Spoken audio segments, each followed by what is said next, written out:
இல்ல கல்லு மண்ணுமா கிடக்கு காட்டுக்குள்ள மலையில. அப்ப ஏசப்ப பிசாசு சொல்றா, பயங்கர பசி இவருக்கு, உடம்புல பசி, வாங்க முடியாத பசி. அப்ப சாத்தா என்ன சொன்னா, இந்த கல்லை, நீதான் தேவகுமாரனாச்சு, இந்த கல்லை அப்பமாக்க. சுத்தி பார்க்கிறாரு, பசி தாங்க முடியல, கல்லா கிடக்கு.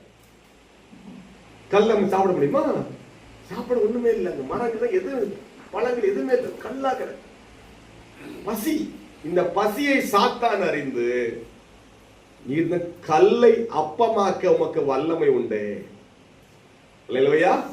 இந்த கல்லை அப்பமாக்கி சாப்பிடும். அப்ப ஏசப்பா என்ன சொன்னார் அவனை பார்த்து, மனுஷன் அப்பத்தினால மாத்திரமல்ல, தேவனுடைய வாயிலிருந்து புறப்படுகிற ஒவ்வொரு வார்த்தையினாலும் பிழைப்பான் என்று எழுதியிருக்கிறது. நான் யோசித்தேன், வார்த்தையினால எப்படி பிழைக்க முடியும்?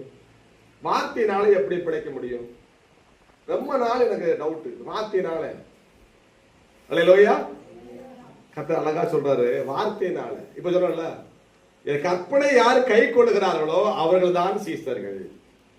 என் கற்பனைகளை யார் கை கொள்ளுகிறார்களோ அவர்கள் தான் எனக்கு நண்பர்கள். என் கற்பனைகளை யார் கை கொள்ளுகிறார்களோ அவர்கள் தான் என் மேல் அன்பா இருக்கிறார்கள். அதே போல அல்லேலூயா, இயேசுவின் கற்பனைகளை யார் கடைபிடிக்கிறார்களோ, அல்லேலூயா சொன்னாரு, தேவனுடைய வாயிலிருந்து புறப்படுகிற வார்த்தைகள், அத மலை பிரசங்கத்துல, அல்லேலூயா, ஒருவன் ஒரு கணத்தை அறிந்தால் யாருடைய வார்த்தை, யாருடைய உபதேசம், யாருடைய கற்பனை, அதான் புசிக்கிறது.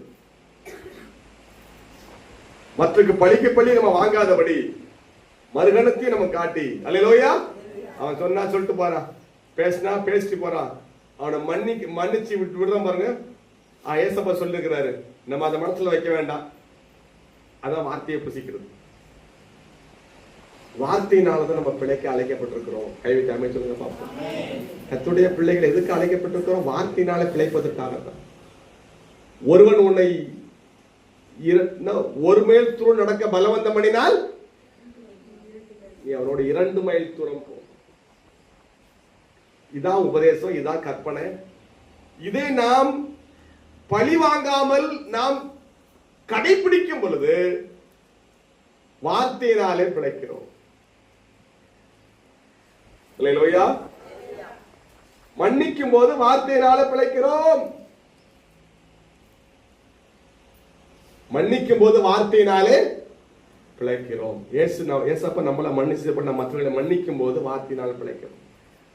மற்றவரிடத்தில் அன்பு காட்டும் போது வார்த்தையினால் பிழைக்கிறோம். அல்லேலூயா.